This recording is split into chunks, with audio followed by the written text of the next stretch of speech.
legs and laughed. Why was he still friends with Knuckles anyway? As far as Sonic knew, he had always been a prick. Sonic's mind flashed back to the first day of second grade, when he and Knuckles first met. Sonic took a bite of his peanut butter jelly sandwich, trying to block out the sound of the other kids' noisy, overlapping conversations.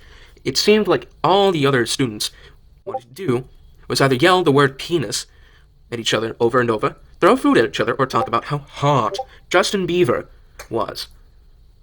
Since Sonic didn't want to do any of that, he chose to sit by himself near the back of the cafeteria. His friend and confidant, Tails, who usually ate with him, was absent for some reason.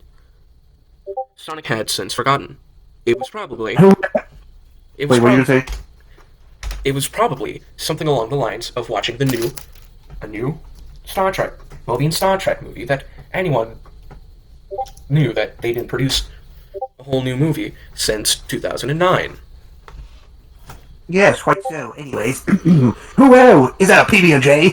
Sonic jumped when he heard the voice. He turned to his right and saw a red echidna with a normal amount of eyes for Moby and echidna.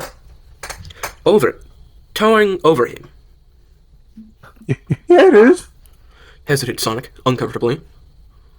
What's your name? Knuckles. Can I have a bite of that? The echidna asked. Sure. Sonic squeaked out, wanting the strange new kid to leave him alone. But before he could say another word, Knuckles ripped the sandwich out of his hand and crammed the whole thing into his bastardly jagged teeth-filled mouth. Sonic was beside himself with fury.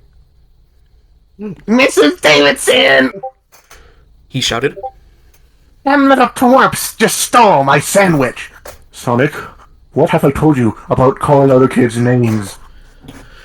Scolded Miss Davison, the lunch monitor. Do you want me to call your parents?